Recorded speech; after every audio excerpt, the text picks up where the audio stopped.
তোরা এত দূরে দাঁড়িয়ে রইলি কেন?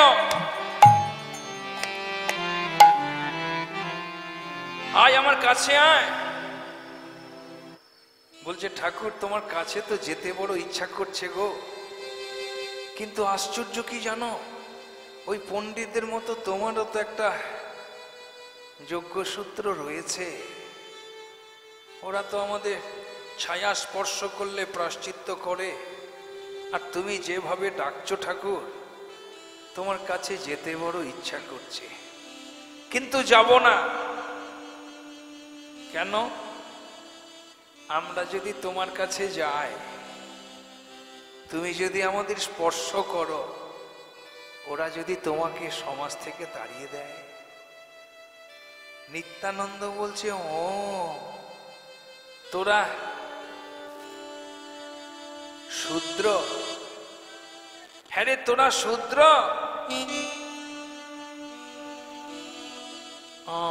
এজন্য আসতে চাইছিস না?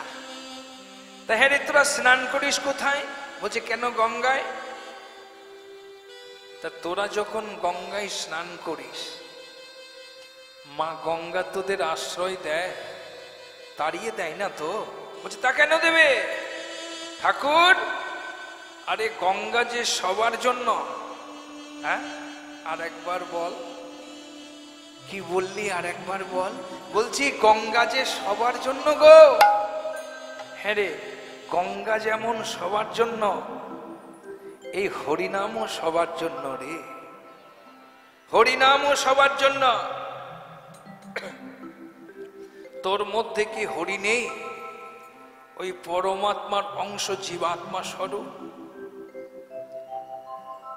তোদের অন্তরের হরিকে জাগাবার জন্যই তো আমার জন্ম হয়েছে রে।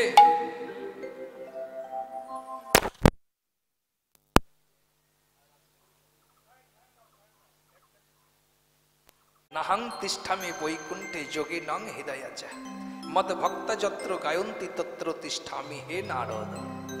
ভগবান বলছে আমি বৈকুণ্ঠেও স্থিতি নয়, যোগীদের হৃদয়েও স্থিতি নয়, আমি সদা সর্বদা বিরাজ করি যেখানে আমার গুণকীর্তন হয়, হরিনাম সংকীর্তন যেখানে হয়, আমি সেখানে ছুটে যাই। হরিনামে হরিনামে, তাহলে হরিনামে হরিনামে, অর্থাৎ যেখানে হরিনাম হচ্ছে হরি সেখানে আসতে বাধ্য। তাহলে আমরা তো হরির কাছে যাচ্ছি না, আমরা হরির কাছে যাচ্ছি মা, আমরা কিন্তু হরির কাছে যাচ্ছি না, হরি আমাদের কাছে ছুটে আসছে তার নামের টানে। তাই নিত্যানন্দ বলছে এটা তোদের দোষ নয় রে, এটা কলির দোষ, যে মানুষ ভগবানের কাছে যেতে চাইবে না।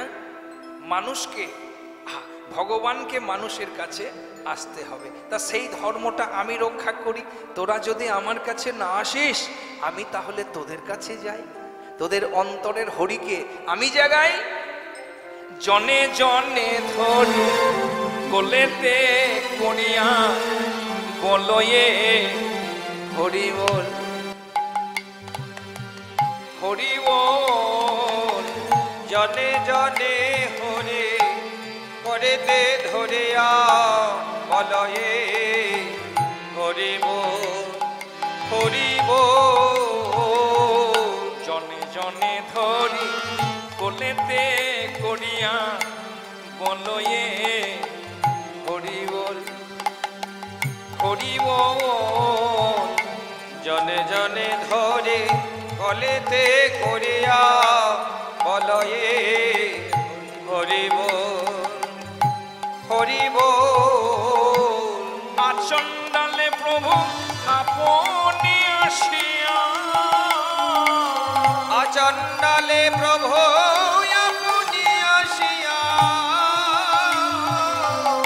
আচণ্ডালে প্রভু আই আই তোদের কোনো ভয়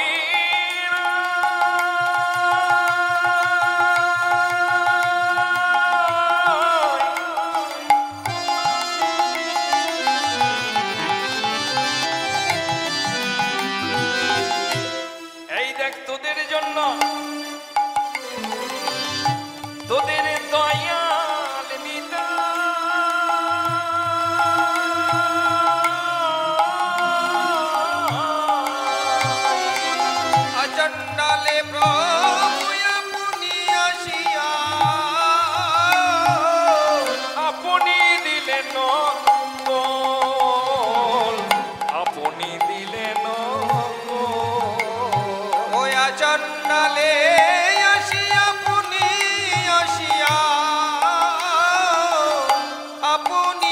দিলেন গো, আপনি দিলেন গো। বল রে হরি, বলে রে হরি, বল রে হরি, বলে রে আয় আয় হরি, কোলে করি, বল রে হরি, আয় আয় কোলে করি, বলে রে আয় হরি, আয় কোলে করি, বল রে হরি, আয় আয় কোলে করি, বলে রে হরি। হরি হরি শাহ বাপ তাম হরি, কোলে করি, বল রে হরি, হরি হরি শ্যাম পাবে তবে হরি, কোলে করি, বলে রে হরি। আপনি দিলেন গো, আপনি দিলেন গো, প্রভু আপনি দিলেন গো, আপনি দিলেন গো। আরে ছি ছি ছি ছি ছি। নবদ্বীপের মাটি ধ্বংস হয়ে যাবে গো। এই নবদ্বীপের মাটিতে এত অপসংস্কৃতি, এটা আবার কোথা থেকে এলো? এটা আবার কোথা থেকে এলো গো?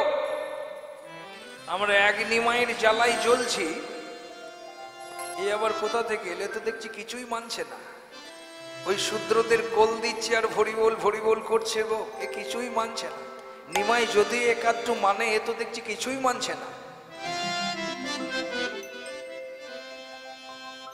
নিত্যানন্দ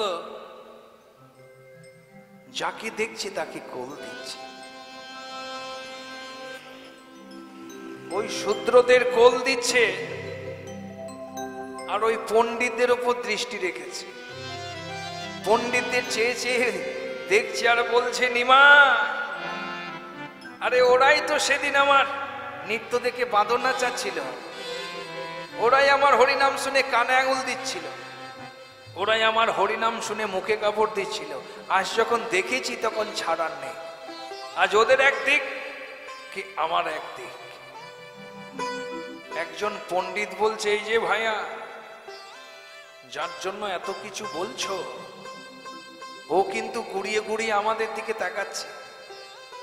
ও যদি লম্প ঝম্প দিয়ে এসে আমাদের আবার কাছে এসে একাঙ্গ হয়ে যায়, না জানে আমাদের আবার কি প্রায়শ্চিত্ত করতে হয়। চলো, তার থেকে এখন আমরা পালাই।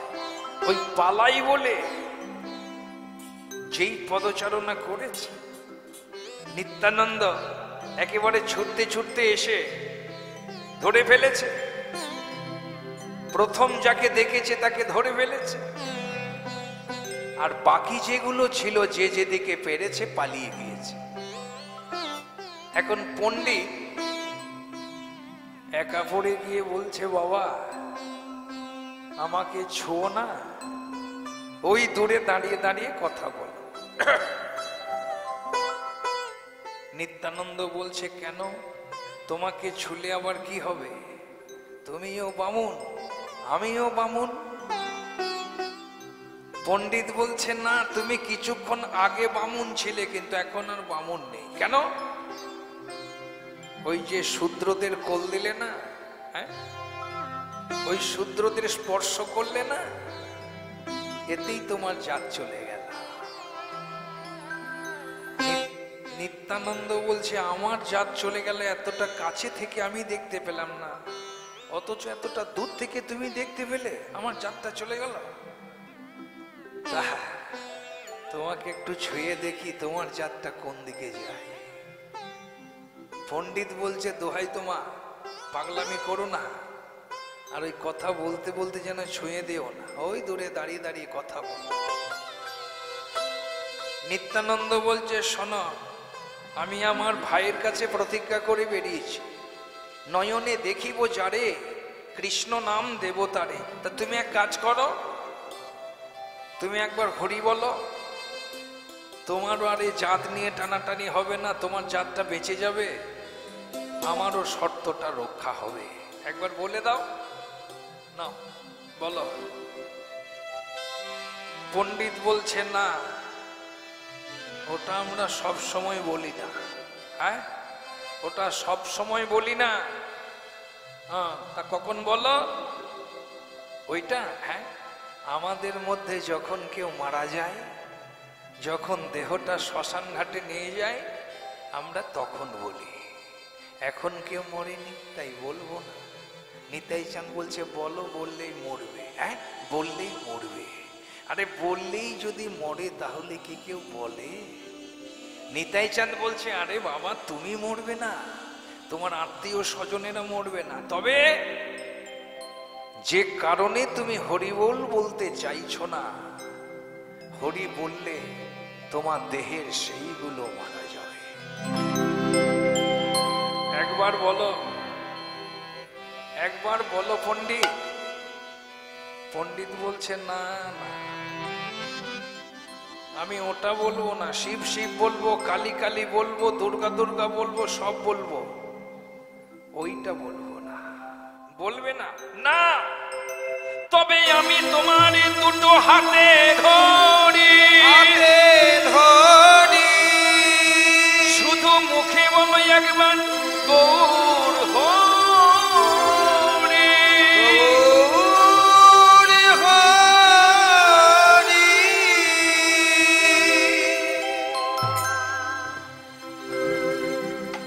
এ কি করলে? আরে তুমি আমায় ছুঁয়ে দিলে, আমার জাত গেল যে। একবার বলে দাও পণ্ডিত, একবার বলে দাও। বলছে না, তুমি জানো না এই নবদ্বীপের হালচাল, তুমি জানো না। আমি যদি ওই নাম বলি আমাকে সমাজ থেকে তাড়িয়ে দেবে, আমাকে নবদ্বীপ থেকে তাড়িয়ে দেবে। আমি যদি ওই নাম বলি, তুমি বলছো আমাকে নবদ্বীপ থেকে তাড়িয়ে দেবে, আর আমি যে শ্রীবাসঙ্গনে দাঁড়িয়ে ভাইয়ের কাছে প্রতিজ্ঞাবদ্ধ, নয়নে দেখিব যারে কৃষ্ণ নাম দেব তারে, আমি তো কাউকে ছাড়বো না। হে পণ্ডিত, তুমি একবার বলে দাও, আমি তোমায় ছেড়ে দেব। না, বলবো না। বলবে না? না, তবে আমি তোমার দুটো পায়ে ধরি, পায়ে ধরি, শুধু মুখে বলো একবার গৌর হরি। গৌর হরি।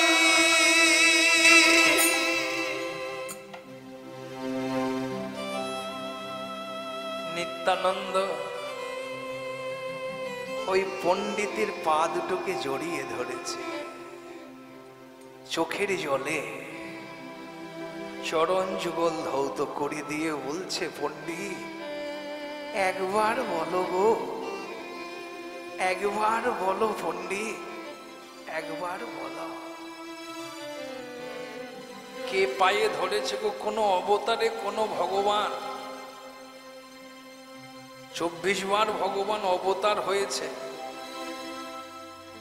কোন অবতারে ভগবান জীবের পায়ে ধরে কৃষ্ণ নাম বলিয়েছে? জীবের পায়ে ধরে জীবের মঙ্গল চেয়েছে? কোন অবতারে চেয়েছে? পরম করুণাময় আমার নিতাই চাঁদ, নিতাই চাঁদ। আমরা গর্বিত, এই মাটির মানুষ আমরা। এই মাটিতে আমাদের বীরভূমের মানুষকে বীরভূমের মানুষ সম্মান দেয় না তো, কিন্তু যখনই এই জেলা ছেড়ে অন্য জেলায় যায় তখন কিন্তু আমাদের সম্মান অনেক। এই মাটির মানুষের জন্য নদিয়াতে যখন গান করতে যাই তখন কলকাতা শিল্পীগুলোই বেশি থাকে, তার মধ্যে আমরা যখন যাই না কলকাতা শিল্পীরাও কিন্তু প্রণাম জানায়। নিতাইয়ের বাড়ির মানুষ, বীরভূমের মানুষ, আমার নিত্যানন্দে এই করুণার জন্য আমরা বীরভূমে জন্ম নিয়ে আমরা ধন্য হয়েছি। কোন ভগবান কোন যুগে জীবের মঙ্গলের জন্য চরণ ধরে কেঁদেছেন দেখাতে পারবেন? পারবেন না। একমাত্র এই কলিকালে কলির জীব চৈতন্য দাতা পরম দয়া আমার নিতাই চাঁদ দেখিয়ে দিলে যে জীবের মঙ্গলের জন্য আমি কিনা পারি করতে। পায়ে ধরেছে, কে পায়ে ধরেছে? যে কাঁধে লাঙল দিয়েছিল, যার বুকে শক্তিশীল হয়েছিল, সে পা দুটোকে জড়িয়ে ধরেছে চোখের জলে, চরণ দুটো ধৌত করে বলছে, একবার বলো। আজ আমরা 200-500 টাকা 1000 টাকা চাঁদা দিয়ে এইভাবে হরিসভা করে আজ আনন্দ অন্তরে আমরা ভগবানের গুণকীর্তন শুনছি, কিন্তু এই হরিসভার এটা হলো প্রথম অধ্যায়। এইভাবে নিতাই চাঁদ কলির জীবকে হরি বলিয়েছিলেন, এইভাবে নিত্যানন্দ কৃষ্ণ নাম তুলে দিয়েছিলেন সবার কানে। তবে আজ সেই পরম্পরা ধরে আজ এই হরিবসর সৃষ্টি হলো, যে হরিবসরে বসে আমরা রাধা গোবিন্দের প্রেমরস আস্বাদনের অধিকারী হয়েছি। এটা মুখের কথা নয়, মুখের কথা নয়। আজকে দিনেই দেখুন, যারা হরিসভাগুলো করায়, কমিটির দাদারা যারা থাকে তারা জানে এর পিছনে কত শত্রু আছে। হিসাব দেখার বেলায় দেখবেন বড় বড় খাতা নিয়ে আসবে, ভুল ধরার জন্য কত মানুষ একত্রিত হয়ে আসবে। এটা হয় নাই, ওটা হয় নাই, ওটা করতে পারে নাই, টাকা নিয়ে গেল, করলো কি? পিছনে লাগার কিন্তু সেই নিত্যানন্দের যুগ থেকেই আছে।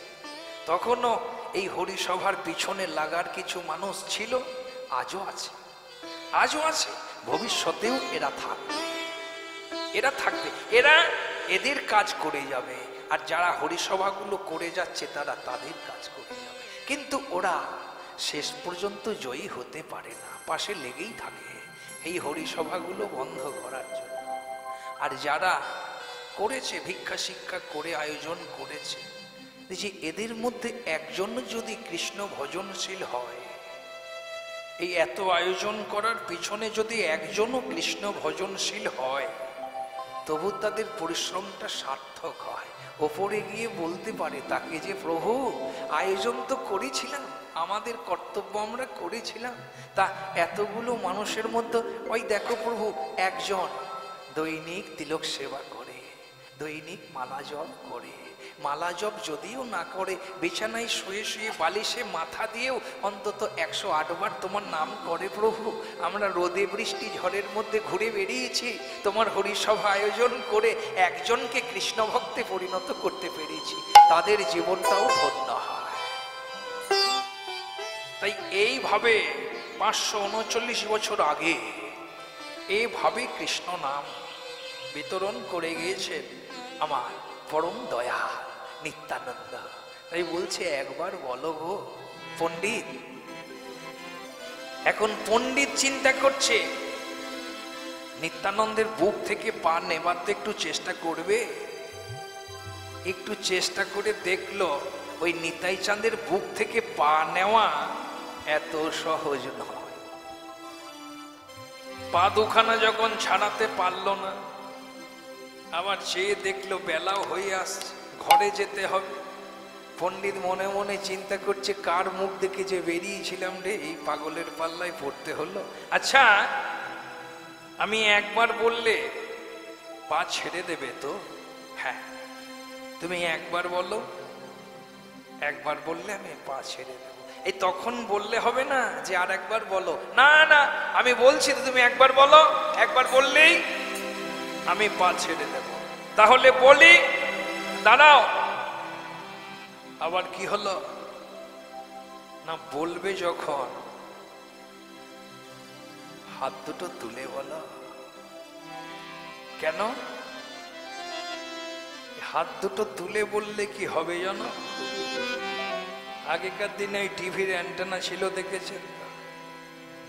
যাদের পাকা বাড়ি ছিল তাদের ছাদের ওপরে একজনে উঠে থাকতো, আর নামতে একজন ওই টিভির কাছে চেয়ে থাকতো, ও একটু করে ঘুরিয়ে দিত, আর ও নামত থেকে চিৎকার করতো, আর একটু ঘুরিয়ে দে, আর একটু ঘুরিয়ে দে, এটা বন্ধ কর, খুব ভালো ছবি এসেছে।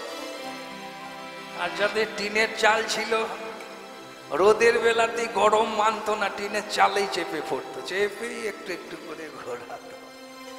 আর নামত থেকে নিচে থেকে একজন দেখতো টিভিটা, দেখলে ছবি যখনই এসে যেত চিৎকার করে, মানে অ্যান্টেনাটা ঠিক মতো থাকলে ছবিটা ভালো আসবে। তা হাত দুটো তুলে বললে কি হবে? যার উদ্দেশ্যে বলবে তার ছবিটা তোমার চিত্তে ফুটে উঠবে। যার উদ্দেশ্যে বলবে তার ছবিটা তোমার চিত্তে ফুটে উঠবে। বলো পণ্ডিত, হাত দুটো তোলো। এই বলছি, কিন্তু আমি দুবার বলবো না। তখন বলো না যে আর একবার বলো। আরে বাবা, আমি বলছি তুমি একবার বলে দিলেই পা ছেড়ে দেবো। ছেড়ে দেবে তো? হ্যাঁ। হরি বল, হরি বল।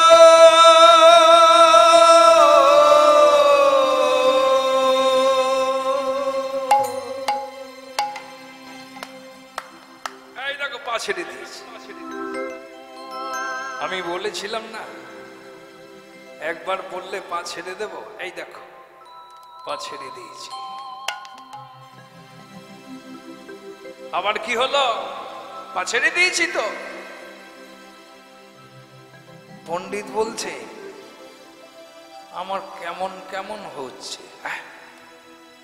কেমন কেমন হচ্ছে মানে ওই ওই তুমি যেটা বলালে না, হ্যাঁ ওইটা বলে। হ্যাঁ বলে কি হলো? ওইটা বলে না, হ্যাঁ আমার আবার বলতে ইচ্ছা করছে। হ্যাঁ, আরে তখন যে বললে আমি একবার বলবো আর বলবো না। আরে তখন কি ছাই জানতাম যে একবার বললে আমার আবার বলতে ইচ্ছা হবে। তা বলতে ইচ্ছা হয় বলো, ক্ষতি নেই। কিন্তু প্রশ্ন হচ্ছে যে কিছুক্ষণ আগে একবার হরি বলতে চাইছিল না পরম করুণাময় নিত্যানন্দ, একবার বলানোর পর সে বারবার বলতে চাইছে কেন? কি বলছে তখন? এক কৃষ্ণ নামে যত পাপে হরে, এক কৃষ্ণ নামে যত পাপে হরে, এক কৃষ্ণ নামে যত পাপে হরে, এক কৃষ্ণ নামে যত পাপে হরে। সাধ্য কি জীবে তত পাপে করে, সাধ্য কি জীবের তত পাপে করে, সাধ্য কি জীবে তত পাপে করে, সাধ্য কি জীবের তত পাপে করে। কি বলছে তত্ত্বে? এক কৃষ্ণ নামে যত পাপ হরে, সাধ্য কি জীবের তত পাপ করে। কিন্তু এমনটা হলে তো পাপ করতেও দোষ নেই। সারাদিন কুকর্ম করব, পাপ কর্ম করব, রাত্রেবেলায় বালিশে মাথাটা দিয়ে একবার বলবো কৃষ্ণ, এতেই তো জানবো সমস্ত পাপ আমার খণ্ডন হয়ে গেছে। কিন্তু এর পরে যে আর একটা কথা লিখেছেন পরম বৈষ্ণব কৃষ্ণদাস কবিরাজ, তিনি আবার কি বলছেন? হেন কৃষ্ণ নামে যদি লহ বহুবার, হেন কৃষ্ণ নামে যদি লহ বহুবার, হেন কৃষ্ণ নামে যদি লহ বহুবার, হেন কৃষ্ণ নামে যদি লহ বহুবার, ওই দেহেতে না হয় তোমার প্রেমের বিস্তার, ওই দেহেতে না হয় তোমার প্রেমের বিস্তার, ওই দেহেতে না হয় তোমার প্রেমের বিস্তার, ওই দেহেতে না হয় তোমার প্রেমের বিস্তার। সারাদিন কৃষ্ণ কৃষ্ণ বলছি গো, প্রেমের উদয় হচ্ছে না, ভক্তি হচ্ছে না, চোখ দিয়ে বাড়ি বরিশন হচ্ছে না। এ কি কৃষ্ণ নামের দোষ? হ্যাঁ, কি জানতে হবে? জানিবে সে সেই দেহে অপরাধ প্রচুর, জানিবে সে সেই দেহে অপরাধে প্রচুর, জানিবে সে সেই দেহে অপরাধ প্রচুর, জানিবে সে সেই দেহে অপরাধে প্রচুর। ওই কৃষ্ণলতা বীজ তাহে না হয় অঙ্কুর, ওই কৃষ্ণলতা বীজ তাহে না হয় অঙ্কুর, ওই কৃষ্ণলতা বীজ তাহে না হয় অঙ্কুর, কৃষ্ণলতা বীজ তাহে না হয় অঙ্কুর। জানিবে সে সেই দেহে অপরাধ প্রচুর।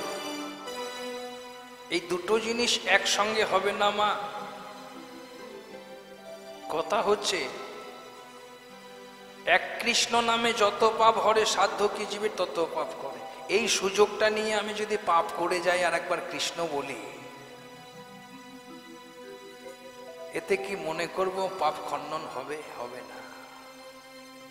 আপনি যতদিন পাপ কর্ম করবেন করে যান, ক্ষতি নেই। কিন্তু যেদিন থেকে ভগবত চরণে আত্মসমর্পণ করে কৃষ্ণ নাম গ্রহণ করবেন, সেদিন থেকে আরে ও পথে গেলে হবে না। পাপ কর্ম থেকে আগে সরে আসতে হবে। দুটো হবে না, সারাদিন পাপ করলাম আবার কৃষ্ণ ভজন করলাম, তাই কোনোদিন হয়? হবে না, হবে না গো। তাই জানিবে সে সেই দেহে অপরাধ প্রচুর। চারটি জিনিসকে বর্জন করতে হবে কলিকালে মা। প্রথমটা হচ্ছে মদ্যপান, জীবহিংসা, পরস্ত্রী সঙ্গ আর জুয়া খেলা। জুয়া খেলা, পরস্ত্রী সঙ্গ, জীবহিংসা, মদ্যপান, এই পাপ কর্মগুলো থেকে আপনি সরে আসুন, দিয়ে কৃষ্ণ নাম বলুন। এক কৃষ্ণ নামে, ভগবানের একবার নামে সমস্ত পাপ খণ্ডন হয়ে যাবে। আমি পাপ করব আর কৃষ্ণ নাম করব, যে ভগবান তো করুণাময়। লোক দেখানি ভক্তি বড় কঠিন না গো মা। আমি তলে তলে পাপ করব আর লোক দেখলে কৃষ্ণ নাম বলবো, ভক্তি না থাকা ভালো। এই লোক দেখানি ভক্তির থেকে ভক্তি না থাকা ভালো। গিরিশ ঘোষের তো ভক্তি ছিল না, মদের ওপর মদ খেয়ে যেত, কিন্তু যেদিন তিনি ভগবানের চরণে আত্মসমর্পণ করলেন সেদিন থেকে তিনি শুদ্ধ হয়ে গেলেন। মর্কট বৈরাগ্য না হও লোক দেখাইয়া, যথাযোগ্য বিষয় ভুঞ্জ অনাসক্ত হইয়া। ওই মর্কট বৈরাগ মানে বানরের মতো বৈরাগী হতে যেও না, লোক দেখানি বৈরাগী। কারণ বানর তো ফলমূলাহারি, ঘর বাড়িও নেই, গাছে গাছে ঘুরে বেড়ায়, বৃক্ষতলবাসী। কিন্তু বানর হচ্ছে অত্যন্ত আসক্তি পরায়ণ, অত্যন্ত আসক্তি পরায়ণ। এই অন্তরে যদি আসক্তি থাকে, বিষয় আসক্তি যদি থাকে, আর আমি সংসার ছেড়ে দিলে কি আমার কৃষ্ণ ভজন হবে? আমার সংসার বাসনা, মনে বিষয় আসক্তি খুব রয়েছে, কিন্তু এতে কি জানবো আমার ভগবত প্রেম লাভ হবে? হবে না। ভীষ্ম যখন সরসজ্জায় ছিলেন তখন ভগবান শ্রীকৃষ্ণকে ডেকেছিলেন যে আমার ইচ্ছা মৃত্যু বর আছে, তবুও কেন মৃত্যু হচ্ছে না? ব্যাসদেবকে জিজ্ঞাসা করেছিলেন, ব্যাসদেব বলেছিলেন এটা তো আমি বলতে পারবো না, এটা বলতে পারবে পরমেশ্বর স্বয়ং ভগবান শ্রীকৃষ্ণ। তা ব্যাসদেবকে বললেন তা তুমি একটু কৃষ্ণকে আসতে বলবে আমার কাছে। তা পরদিন কৃষ্ণ গিয়েছিলেন, বিশ্বের সরসজ্জা হয়ে আছে, গোবিন্দ পাশে দাঁড়িয়ে আছে। তা পিতামহ ভীষ্ম সরসজ্জায় শয়ন করে বলছে, হে কেশব, আমার তো ইচ্ছা মৃত্যু বর আছে, তা আমি মৃত্যু চাইছি, কিন্তু মৃত্যু কেন হচ্ছে না? গোবিন্দ বলছে এত সহজ? হ্যাঁ, তুমি মৃত্যু চাইবে আর মৃত্যু এসে যাবে? হবে না। তুমি তো জেনেছো জীবনে তুমি কোনো অপরাধ করনি, তুমি জীবনভর সুকর্ম করেছো, কিন্তু তোমার প্রতি পদে পদে অপরাধ আছে, তোমার প্রতি পদে পদে অপরাধ আছে। তুমি সুকর্ম যেমন করেছো, কুকর্ম করেছো, তুমি কিন্তু এটা জানো না। আর সেটা জানো না, আর সেটা জানাবার জন্য আমি এসেছি। তোমার প্রথম ভুলটা কি জানো? তোমার এই বিয়ে না করার প্রতিজ্ঞা করা। মানুষ সংসার মায়ায় আবদ্ধ হয়ে যাব বলে বিয়ে করে না, মায়া মুক্ত হওয়ার জন্য মানুষ বিয়ে করে না, সংসারে আবদ্ধ হয় না। আর তুমি বিয়ে করলে না ঠিকই, কিন্তু কৌরবদের প্রতি যে মায়া তোমার, ওই কৌরবদের প্রতি যে মায়া তোমার অন্তরে ভালো মন্দ করছে কিনা সেটা বিচার করার শক্তিও তুমি হারিয়ে ফেলেছ। এর থেকে আমার মনে হয় তুমি সংসারে আবদ্ধ হলে এ মায়ায় আবদ্ধ হতে না। এত মায়া কৌরবদের প্রতি যতখানি মায়া সংসার করলে মনে হয় এতখানি মায়া তোমার সংসারের প্রতি থাকতো না। এটা তোমার প্রথম ভুল। এটা তোমার প্রথম ভুল। তুমি যে একজন বীর, গর্ব করো, বীর যোদ্ধা তুমি। তোমার সম্মুখে একজন বিপন্না নারী তোমার কাছে সাহায্য চেয়েছিল। পিতামহ, পিতামহ, আমার লজ্জা নিবারণ করুন, আমি বিপন্না, দেখুন আপনি আপনি আমায় রক্ষা করুন। তুমি মাথাটা নামিয়ে দিয়েছিলে। কিসের বীর তুমি? তুমি নিজেকে বীর বলে গর্ব করো। ভগবানের অবতার পরশুরামকে তুমি না একদিন পরাজিত করেছিলে? তুমি যদি অস্ত্র ধারণ করো, ত্রিভুবন কম্পিত হয়ে উঠবে। তোমার বিরুদ্ধে অস্ত্র ধারণ করার শক্তি ত্রিভুবনে কারো ছিল না। তা সেদিন এক বিপন্না রমণী তোমার কাছে সাহায্য চাইতে এসেছিল, তুমি উঠে দাঁড়াতে পারলে না। তোমার কাছে প্রতিজ্ঞাটাই বড় হলো। ওই দুর্যোধন, দুরাচার যে কুকর্ম করলো, তুমি তার অন্যায়ের প্রতিবাদ করতে পারলে না। সেদিন কি করেছিল? সে কি ভালো কাজ করেছিল? কেন তুমি তার দিক অবলম্বন করলে? তুমি যদি ওদের পক্ষে অবলম্বন না করতে, তুমি কর্ণ আর গুরু দ্রোণাচার্য এই তিনজন যদি ওদের পক্ষ অবলম্বন না করতে, এই কুরুক্ষেত্রের যুদ্ধটাই হতো না। আজ তোমাকে এই সরসজ্জায় পড়ে থাকতে হতো না। এগুলো তোমার ভুল নয়? কি ভেবেছ? কি ভেবেছ? তুমি অপরাধ করনি? প্রতি পদে পদে তুমি অপরাধ করেছ, প্রতি পদে পদে অপরাধ করেছ। তাই লক্ষ্য করুন, পিতামহ ভীষ্ম তিনিও অপরাধ করেছিলেন, ভগবানকে কাছে পেয়েছিলেন, ভগবানের দর্শন পেয়েছিলেন, কিন্তু তাতে কি তিনি উদ্ধার হয়েছিলেন?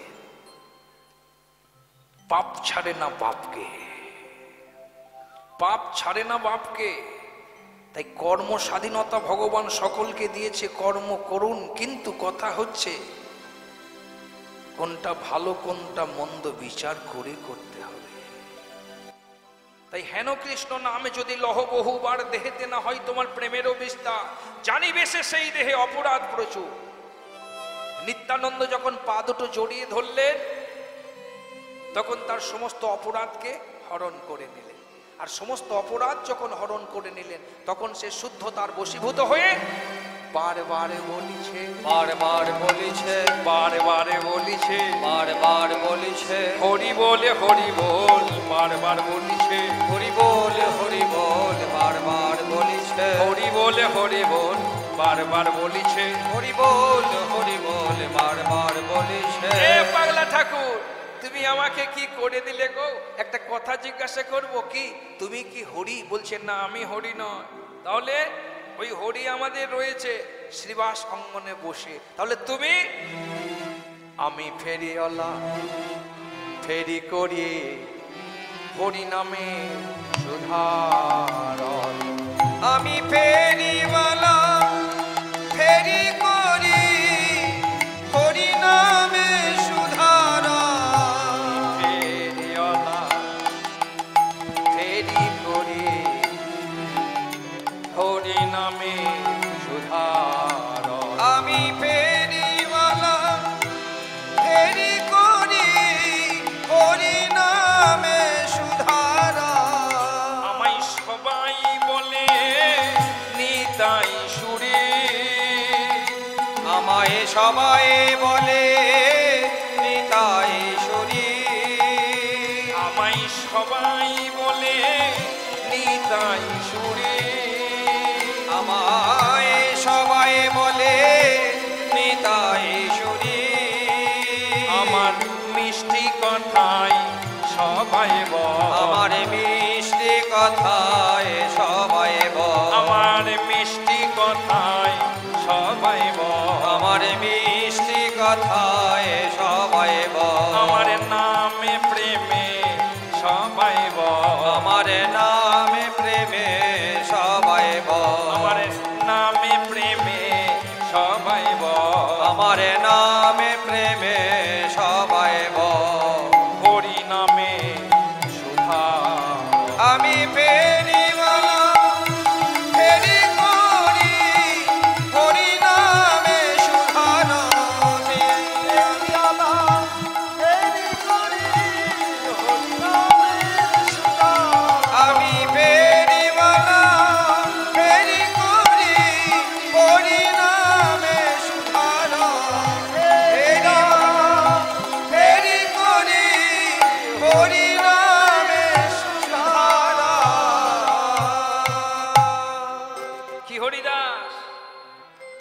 সংকীর্তনের আনন্দ কেমন পাচ্ছ? খুব পাচ্ছি প্রভু।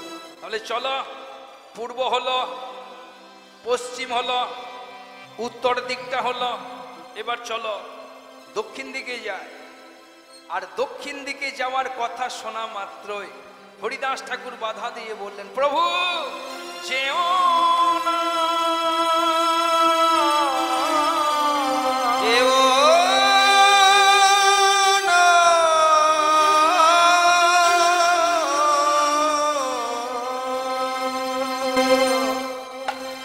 কেন হরিদাস?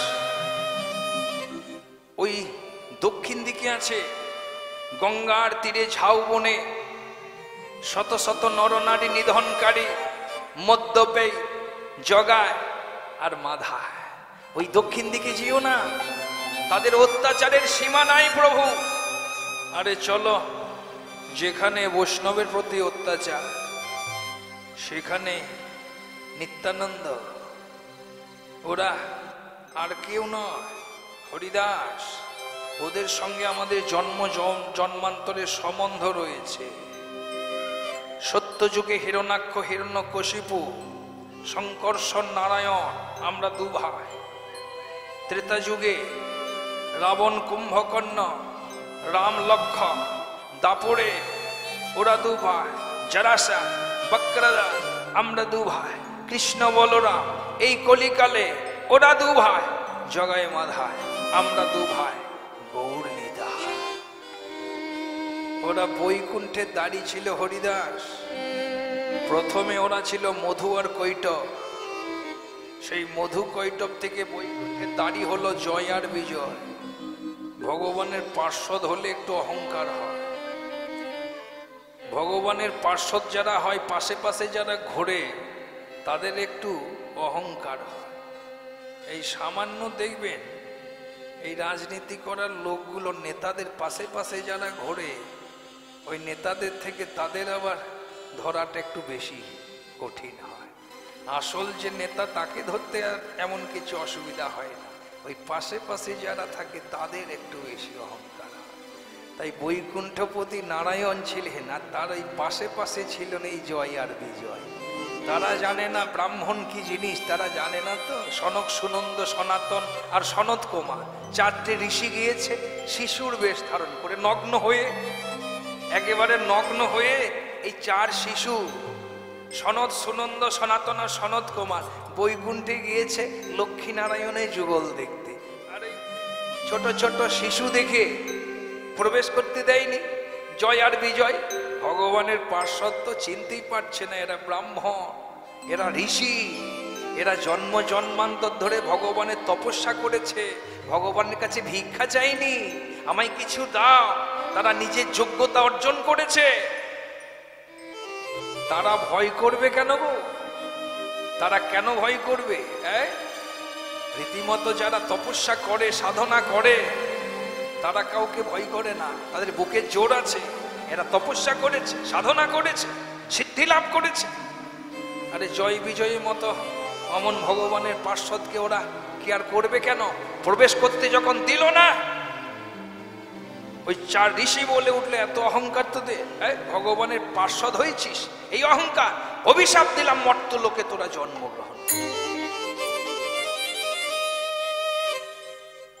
যেই অভিশাপ দিলেন, ভগবান বিষ্ণুর কাছে ছুটে গেলেন। প্রভু, চার ঋষি এসেছিলেন, বুঝতে পারিনি গো, অভিশাপ দিয়ে দিল, একেবারে মর্তে যেতে হবে।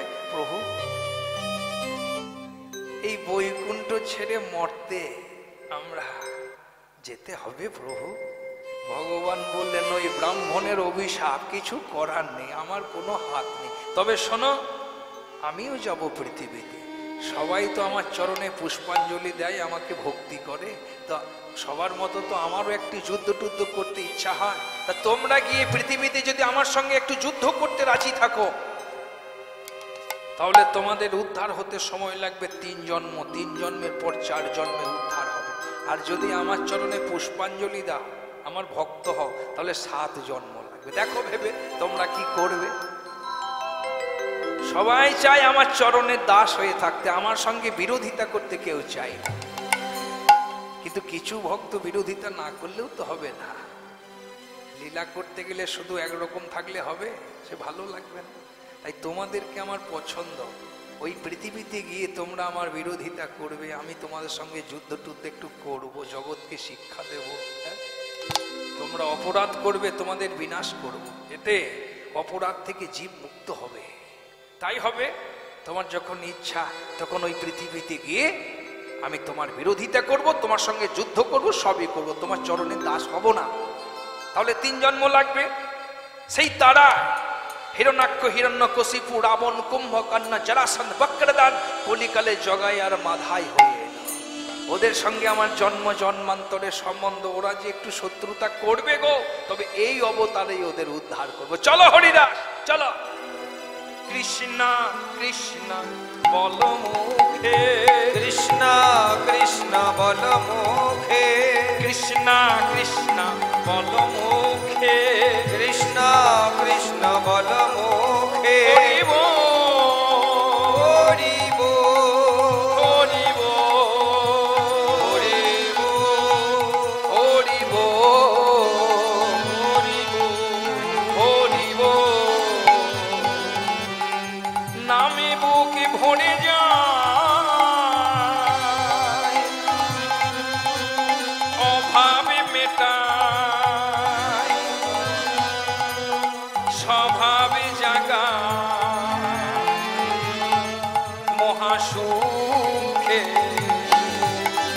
কৃষ্ণ কৃষ্ণ বল মুখে, কৃষ্ণ কৃষ্ণ বল মুখে, কৃষ্ণ কৃষ্ণ বল মুখে, জগা হ্যাঁ রে, আমরা দক্ষিণ দিকে বসে বসে মদ্যপান করছি, আমাদের সুখের ব্যাঘাত ঘটাতে ওরা কারা রে? জগা বলছে তুই চালিয়ে যা, আমি দেখছি। জগা উঠে দাঁড়িয়ে বলছে মাধব রে, মায়ের কত করুণা দেয়, আমাদের জন্য কয়েকটা বাবাজি পাঠিয়েছে রে। ওই দেখ ঢোল খোল বাজাতে বাজাতে এই দিকে আসছে। ওরে মাধব, আজ যদি কয়েকটা বাবাজি ধরতে পারি, আজও সেই মালপোয়া দিয়ে মদ খাবো। একবার মনে আছে কয়েকটা বাবাজি ধরেছিলাম, আর ওই বাবাজিদের থলিতে মালপোয়া ছিল, ওই মালপোয়া দিয়ে মদ খেয়েছিলাম, আজও মুখে লেগে আছে।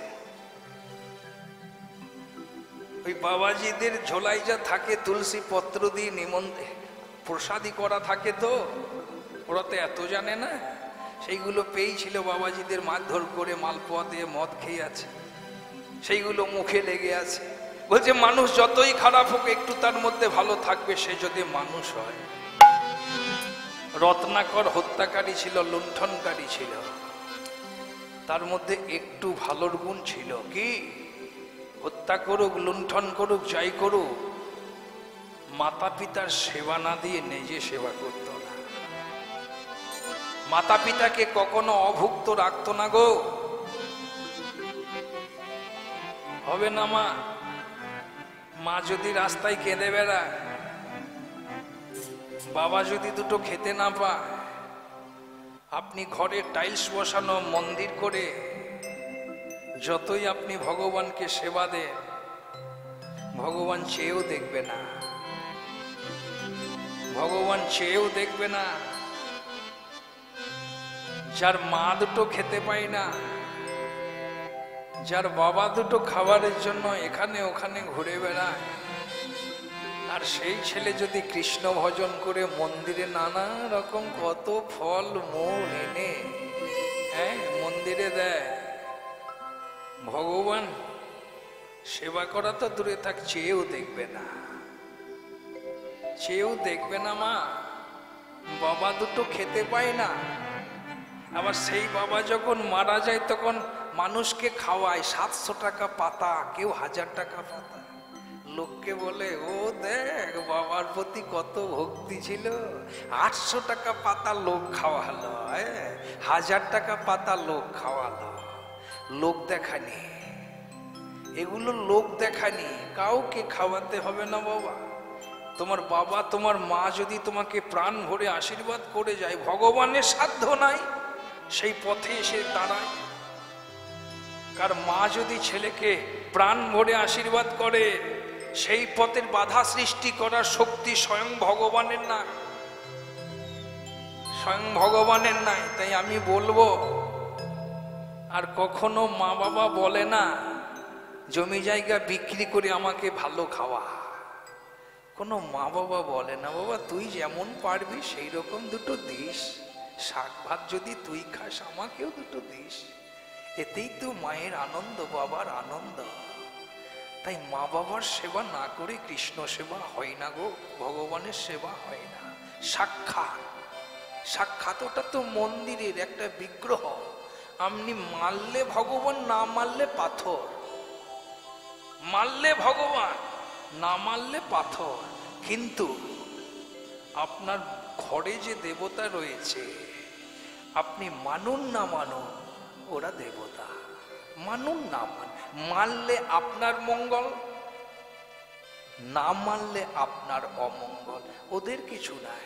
তার মধ্যে মা বাবা যদি একটু কৃষ্ণ ভজনশীল হয়, কৃষ্ণ ভজনশীল যদি হয়, তাহলে জেনে রাখবেন আপনার স্বর্গ আপনার সংসারে নেমে এসেছে। তাদের যদি সেবা করেন, কারো সেবা দরকার হয় না, কারো সেবা দরকার হয় না। আর মা বাবাকে কাঁদিয়ে, মা বাবাকে অভুক্ত রেখে আপনি গয়া যান, কাশী যান, বৃন্দাবন যান, মথুরা যান, প্রয়াগ যান, কোথাও গিয়ে আপনার মতো পাপীকে দেখলে মা গঙ্গা মুখ ফিরিয়ে নেবে গো। মা ঝরঝর করে কাঁদবে, যে মা গর্ভে ধারণ করলো, লোকের বাড়িতে চেয়ে এনে যে মা সন্তানকে মানুষ করলো, হ্যাঁ, সেই মা দুটো খেতে পায় না। তাহলে তার কৃষ্ণ ভজন হয় কখনো? আমার বাবাকে যদি, আমার মাকে যদি বৃদ্ধাশ্রমে রাখি, আমাকেও যেতে হবে। একটা ছেলে কে বলছে বাবা, যে বাবা কিছু পয়সা দে রে, কিছু এই বৃদ্ধাশ্রমে এই ফ্যান নেই, সেইগুলো একটু লাগিয়ে দিই। ছেলে বলছে এতগুলো ঘরে লাগানোর কোনো দরকার নাই, তুমি যে ঘরটাই থাকো সেই ঘরটাতে লাগিয়ে দিলেই হলো।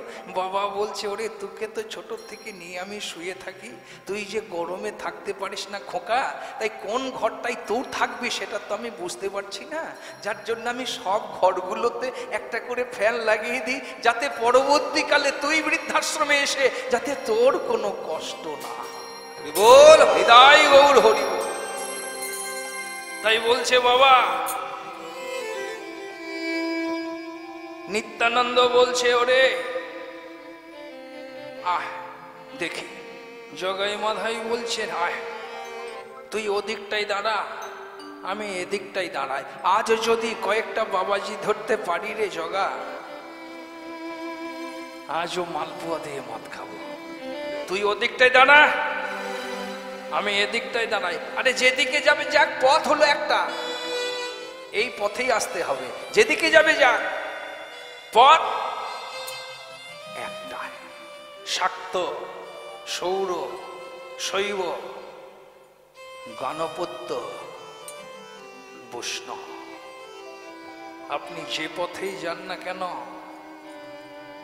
আপনি কালীর উপাসক হন, সূর্যের উপাসক হন, গণেশের উপাসক হন, যারই উপাসক হন, আপনি বাড়িতে যখন কোনো ধর্মানুষ্ঠান করবেন, প্রথমেই আপনাকে ওই গঙ্গার মাটি দেবে, বলবে একটু নিয়ে নাও, দ্বাদশ অঙ্গে, দ্বাদশ অঙ্গে তিলক সেবা করিয়ে দেবে। তারপর নমো বিষ্ণু, নমো বিষ্ণু, নমো বিষ্ণু, তদ বিষ্ণু পরমং পদং সদা পশ্যন্তি সূরয় দিবীর চক্ষুরাততম। বিষ্ণুকে স্মরণ আপনাকে করতেই হচ্ছে। আপনি যদি শিবের উপাসক হন, আপনি যখন শেষ যাত্রায় যাবেন, তখন আপনার দেহটাকে যারা নিয়ে যাবে তারা কি বলবে? শিব বলো, শিব বলো বলবে। আপনি যদি কালীর উপাসক হন, আপনার দেহটাকে নিয়ে যাবার জন্য কালী বলো, কালী বলো বলবে। তুমি যারই উপাসনা করো না কেন, শেষ যাত্রায় তারা তোমার পাশে কেউ থাকবে না। কে থাকবে? আরে তারাও তো তাকে ডাকে। যে শিব বিষ্ণু ভক্ত, যেমন নদীদের মধ্যে শ্রেষ্ঠ হলো গঙ্গা, শাস্ত্রের মধ্যে শ্রেষ্ঠ হলো শ্রীমদ্ ভাগবত, শ্রীমদ্ ভাগবতের মধ্যে শ্রেষ্ঠ হলো দশম স্কন্ধ, দেবতাদের মধ্যে শ্রেষ্ঠ হলো বিষ্ণু, আর বিষ্ণু ভক্তের মধ্যে শ্রেষ্ঠ হলো কে? মহাদেব। ত্রিভুবনের মধ্যে মহাদেবের উপরে আর বিষ্ণু ভক্ত নেই, বৈষ্ণব নেই। তাহলে তুমি যার নাম করছো সেও তো তাকে ডাকে। তাহলে ডালপালা ধরে টানাটানি না করে গোড়াটা ধরলেই তো সবার হয়ে যায়, সবার হয়ে যায়।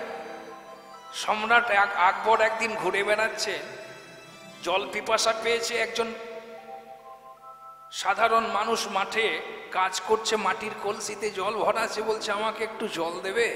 বলছে তা নাও। সাধারণ বেশে গিয়েছে তো, তা জলটা খেয়েছে। খাওয়ার পর বলছে তোমার খুব অভাব? বলছে হ্যাঁ বাবা আমার খুব অভাব। বলছে ঠিক আছে, ওই কলসিটা ভেঙে আকবর একটা সই করে দিয়ে বলছে তুমি এক কাজ করো, তোমার যে কোনো দিন ওই বাদশাহের কাছে যাবে, এইটা দেখাবে, তাহলে তোমাকে বাদশাহের কাছে যেতে দেবে। আমি বলি আমি বাদশাহ প্রমাণ দেয়নি। তা ওইটা নিয়ে একদিন খুব সংসারে অভাব অনটন চলছে। তা একদিন ভাবলো একবার যাই না, দেখি বাদশাহের কাছে কিছু চাইতে পারি। তো সেটা যখন দেখিয়েছে, ওর প্রহরীরা যারা ছিল তারা তাকে যেতে দিয়েছে। দিয়েছে হ্যাঁ তো আকবরেরই লেখা, কলসির মধ্যে সই করা রয়েছে, যেতে দিয়েছে। তখন আকবর নমাজ পড়ছে, সে গিয়ে বলছে আচ্ছা ওটা কি করছে? বলছে ও আল্লাহর কাছে কিছু চাইছে। তখন সেই ভিখারিটা মনে মনে চিন্তা করলো ও আবার ওপরওয়ালার কাছে চাইছে, তাহলে ওরও নিজস্ব কিছু নেই। তাহলে তুমি আল্লাহর কাছে যখন চাইছো, তাহলে চাইতে যদি হয় আমি তোমার কাছে কেন চাইবো? তুমি যদি তার কাছে চাইতে পারো, আমিও তার কাছে চেয়ে নেব, তোমার কাছে কেন চাইব? কথা হচ্ছে সেই হচ্ছে একমাত্র শ্রেষ্ঠ পুরুষ, পরমেশ্বর স্বয়ং ভগবান। ভজন যদি করতে হয় তার করাই ভালো। তাই যে পথেই আপনি যাবেন যান, পথ কিন্তু হলো একটাই, সেটা হলো বৈষ্ণবের পথ। বৈষ্ণব হলো ভগবানের সবচেয়ে প্রিয়। বৈষ্ণবে না সেবে মাত্র আমারে সেবয়, মোর ভক্ত মধ্যে সেহ কভু নাহি হয়। বৈষ্ণবকে সেবা না দিয়ে ভগবানকে যে সেবা দেয়, বলছে সে আমার ভক্ত নয়। যারা বলে আমি ভগবানের ভক্ত, বলছে ভগবান বলছে মোটেও তারা আমার ভক্ত নয়। আমার ভক্ত তারা যারা আমার ভক্তের ভক্ত। যারা আমার ভক্তের ভক্ত তারাই হচ্ছে আমার প্রকৃত ভক্ত। আর যারা বলে আমি ভগবানের ভক্ত, মোটেও আমার তারা ভক্ত। শ্রী ভগবান শ্রীমুখে অর্জুনের কহে, ভক্তে ভক্তি বিনা কৃষ্ণ ভক্ত মধ্যে নয়।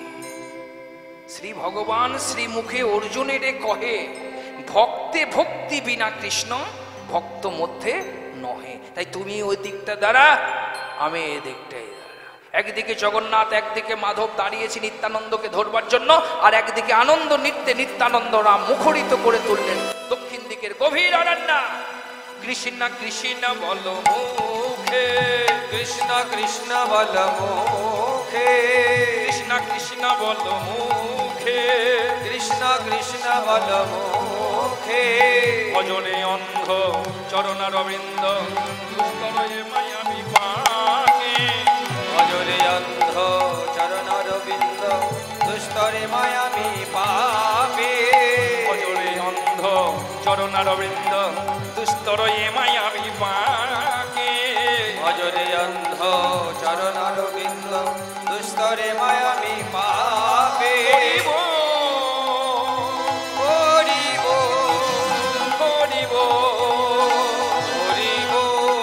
হরিব হরিব হরিব। কৃষ্ণ কৃষ্ণ বল মুখে, হৃদয় গৌর হরি হরি বল।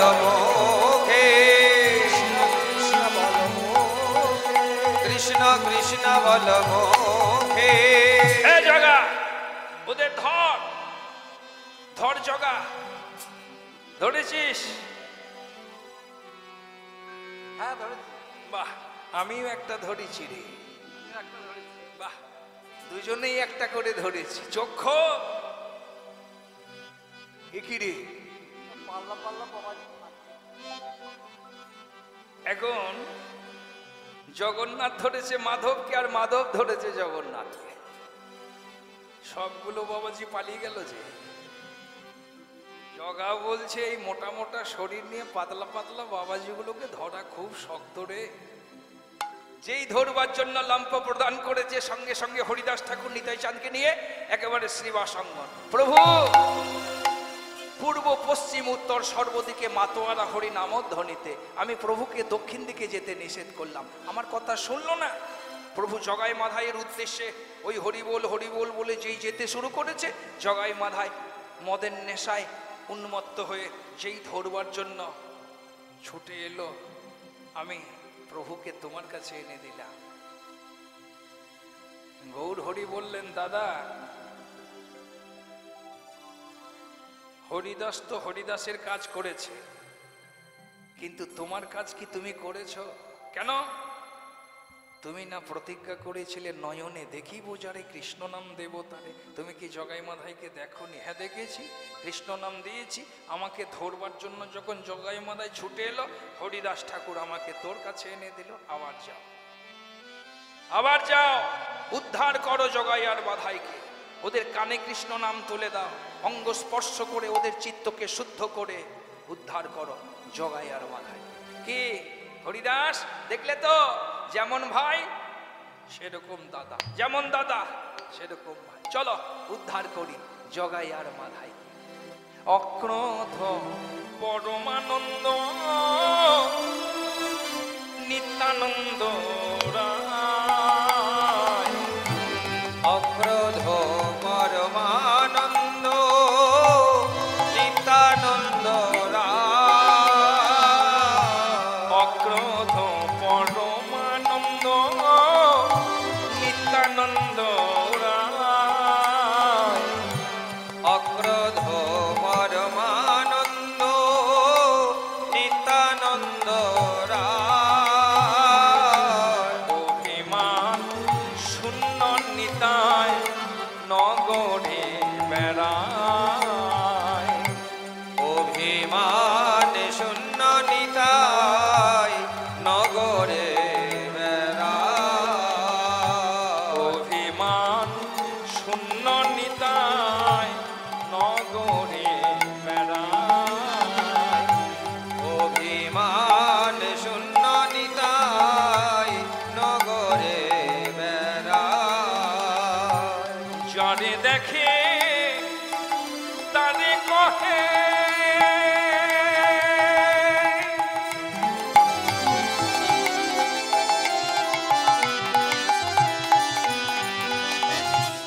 দন্তে তৃণ ধরি,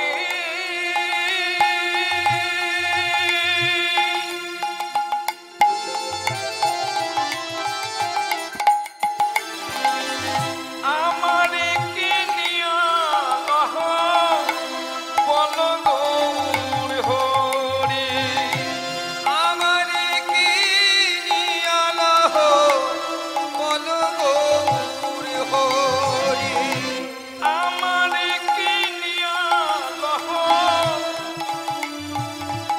বল গৌর হরি, আমারে কি নিয়ালহ বল গৌর হরি। হরিদাস একটু সরে যাও। ওই দেখো পথের মধ্যে মদের নেশা জগায় মাধা বেহুশ হয়ে পড়ে রয়েছে। ওদের কানে আমি কৃষ্ণ নাম দিয়ে দেখি আমার প্রতি কি ব্যবহার করে।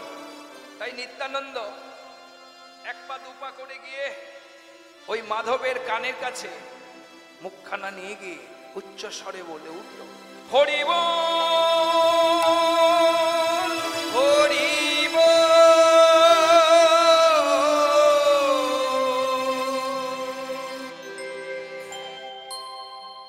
মাধব বলছে, মেরে তোর পিঠের চামড়া তুলে নেব। মাধবের কানের কাছে ফড়ি বল। জগা একবার উঠে দেখ দেখি বেটা কানের কাছে ফড়ি বল করছিল, রয়েছে না পালালো। জগা উঠে দাঁড়িয়ে বলছে, মাধব, মাধব রে, জীবনে অনেক মানুষ দেখেছি রে মাধব, চেয়ে দেখ, এমন রূপের মানুষ কোনোদিন দেখি নাই রে। কেমন ভঙ্গি করে দাঁড়িয়ে আছে, কত সুন্দর মানুষ, দেখ মাধব, উঠে দেখ, দেখ একবার দেখ, কত সুন্দর মানুষ। মাধব বলছে, জগা, আমার থেকে দেখতে সুন্দর নবদ্বীপে কেউ আছে নাকি? আমাকেই তো সবাই সুন্দর বলে। জগা বলছে, তোকে সুন্দর বলে ভয়ে বলে, কারণ তোকে সুন্দর না বললে সে তো নবদ্বীপে বাস করতে পারবে না। আর আমি তো ভয়ে বলছি না, আমি ভালোবেসে বলছি, দেখ তোরও ভালো লাগবে। এখন মাধব উঠে দাঁড়িয়ে নিতাই চাঁদকে দেখেই বলছে, বাহ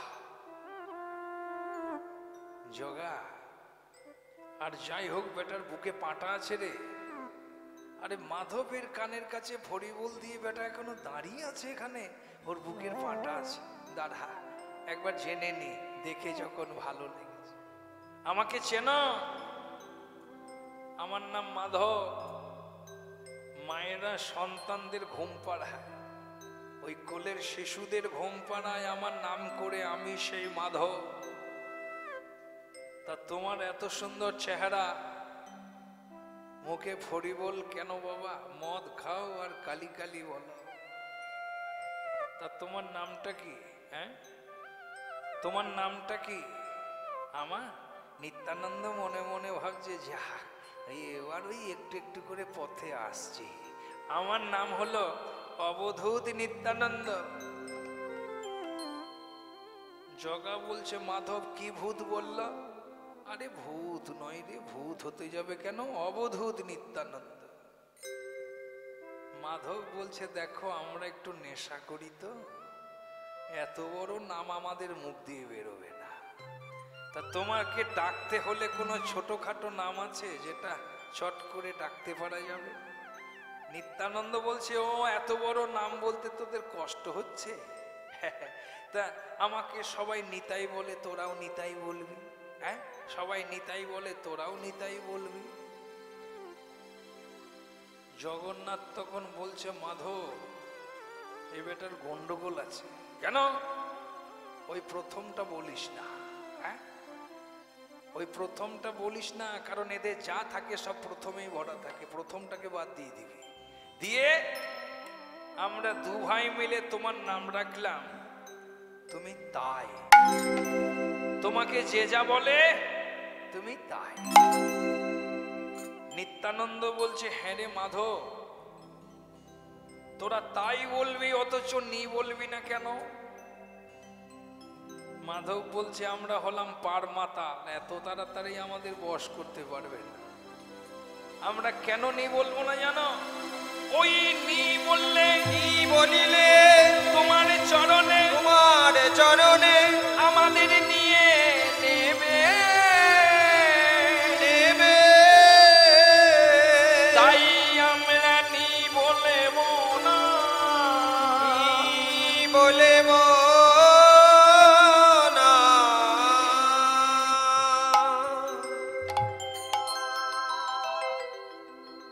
জগা বলছে, মাধব তুই যার নাম দিলি তাই, হ্যাঁ, তার চোখ দুটো চেয়ে দেখলি কেমন লাল লাল হয়ে রয়েছে? মাধব নিতাই চাঁদের চোখের দিকে চেয়েই বলছে, জগা তাহলে বোধহয় ওরও চলে রে, নইলে বেটা পূর্ব পশ্চিম উত্তর দিক ছেড়ে দক্ষিণ দিকে এলো কেন বল দেখি? ও বেটা ডুবে ডুবে মরে। দাদা একবার ভালো করে জেনে নি। আচ্ছা তাই একটা কথা বলবো? হ্যাঁ বল, বল না, বল। বলছি ওই তোমার চলে কেমন? তার মানে আর লজ্জা করে কি করবে, ধরা তো পড়েই গেছো। তার মানে মানে ওই যে তুমি মদ খাও কেমন? নিত্যানন্দ বলছে, ও মদের কথা বলছিস? কিন্তু মাতালের সঙ্গে তো মাতাল হতে হবে একটু কার্য সিদ্ধি করতে গেলে। তাই নিত্যানন্দ বলছে, ও মদ আমি খাই কি রে? মদ আমি একবার খেয়েছি, জানিস?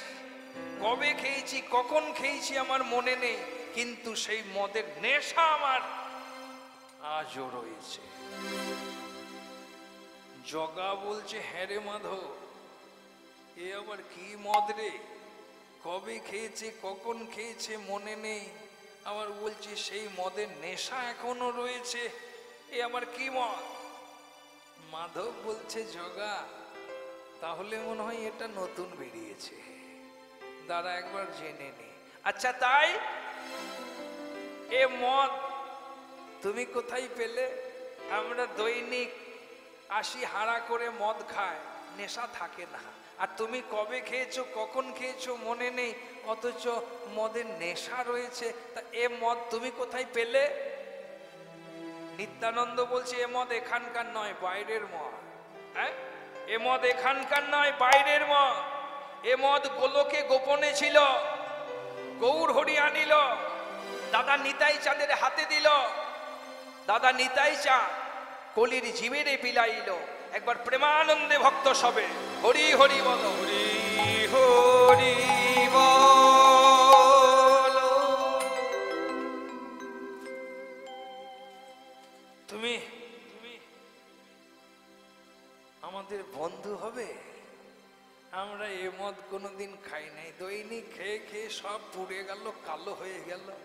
তা ওই মদ তুমি দেবে? একদিন খাবো আর খেতে হবে না, যতদিন বাঁচবো ততদিন নেশা থাকবে। নিত্যানন্দ বলছে, যতদিন বাঁচবি ততদিন নয়, তবে এ নেশা জন্ম জন্মান্তর ধরে থাকবে। জগা বলছে, মাধব এ তো সাংঘাতিক মদ রে, তুমি আমাদের বন্ধু হবে? হ্যাঁ, তুমি বন্ধু হবে আমাদের, ওই মদ দেবে? নিতাই চাঁদ বলছে, তোদের বন্ধু হবার জন্যই তো এসেছি রে। আবার আমার মদে আর একটা মজা আছে জানিস? কি মজা? আমার মদ আবার খেতে হয় না। হ্যাঁ, আমার মদ আবার খেতে হয় না, তবে আমার মদ আবার বললেই নেশা হয়ে যায়। জগা বলছে, মাধব একটা বন্ধু পেয়ে গিয়েছি, বললেই নেশা হয়ে যাবে, তো আয় আমরা দুইজন একটু বলে নেশাটা একটু বাড়িয়ে নি। মদ মদ মদ মদ, কই নেশা টেশা তো হচ্ছে না। তুমি যে বললে বললেই নেশা হয়ে যাবে, কই নেশা হচ্ছে না? নিত্যানন্দ বলছে, তোরা আচ্ছা পাগল রে, আরে মদ বললেই কি মদের নেশা হয়?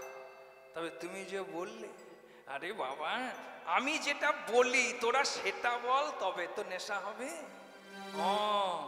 মদ বললে নেশা হবে না? মদ বললে নেশা হয়? আমি যেটা বলবো তোরা সেটা বল, তবেই নেশা হয়। তবে দেরি করছো কেন, তাড়াতাড়ি বলো, নেশা কেটে গেল যে। নে বল, দেখ কেমন নেশা হয়, ওই বলো। এই দাঁড়া, কি হলো?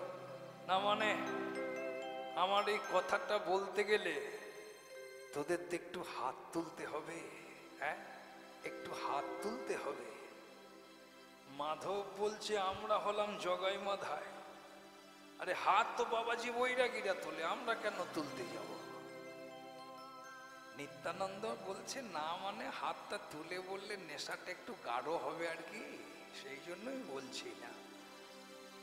জগা বলছে, মাধব হাত তুলে বললে নেশা গাঢ় হবে, তাহলে আর দেরি করিস না।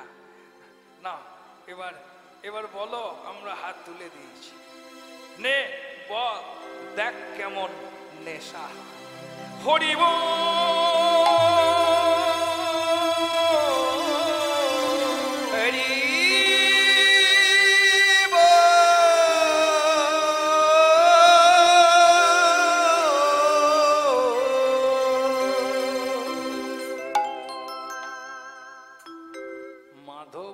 তোর মেয়েরে পিঠের চামড়া তুলে এই নেশা করানোর নাম করে তুই ফড়ি বলাতে এসছিস? হ্যাঁ, তুই মাধবকে চিনিস না, এখনো তুই দাঁড়িয়ে আছিস, এটাই তোর বিরাট ব্যাপার। তুই যদি ফের ওই নেশা করানোর নাম করে আমাদের ফড়ি বলাতে আসিস না। নিত্যানন্দ বলছে, ওরে মাধব বলে দেখ নেশা হয় কি না হয়, দেখ আমার কথাটা শোন। ওরে ও মাধব, একবারে নাচো ভাই, একবারে নাচো ভাই, একবারে নাচো ভাই, একবারে নাচো ভাই, একবারে নাচো ভাই, একবারে নাচো ভাই, একবারে নাচো ভাই, একবারে নাচো ভাই, একবারে নাচো ভাই, একবারে নাচো ভাই, একবারে নাচো ভাই, একবারে নাচো ভাই, নাচো ভাই, একবারে নাচো ভাই, একবারে নাচো ভাই, একবারে নাচো ভাই। বল রে হরি বল, হরি বল, বল রে হরি বল, হরি বল, বল রে হরি বল, হরি বল, বল রে হরি বল। আমার প্রেমের ঠাকুর শ্রী গৌরাঙ্গ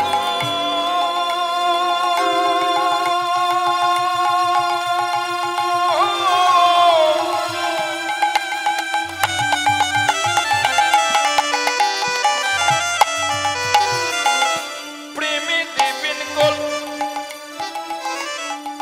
শুধু বলে রে হরি বল, শুধু বলে রে হরি বল।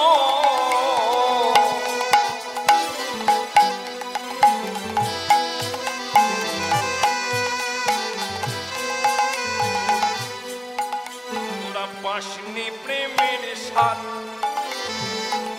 হরি বলে কান, দেখবি যুগল চান, আমার প্রেমের পাগলে নিতাই নাচে। হরি বলে নাচো ভাই, একবারে নাচো ভাই, একবারে নাচো ভাই, একবারে নাচো ভাই, নাচো ভাই, একবারে নাচো ভাই, নাচো ভাই, একবারে নাচো ভাই। হরি বল।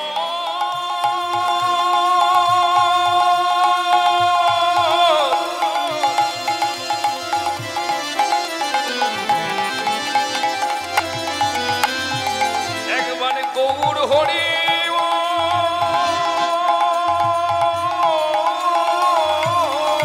একবারে নাচো ভাই, একবারে নাচো ভাই, নাচো ভাই, একবারে নাচো ভাই, একবারে নাচো ভাই, একবারে নাচো ভাই, একবারে নাচো ভাই, একবারে নাচো ভাই। তবে রে তাই নেশা করানোর নাম করে তুই আমাদের ভরি বানাতে এসেছিস।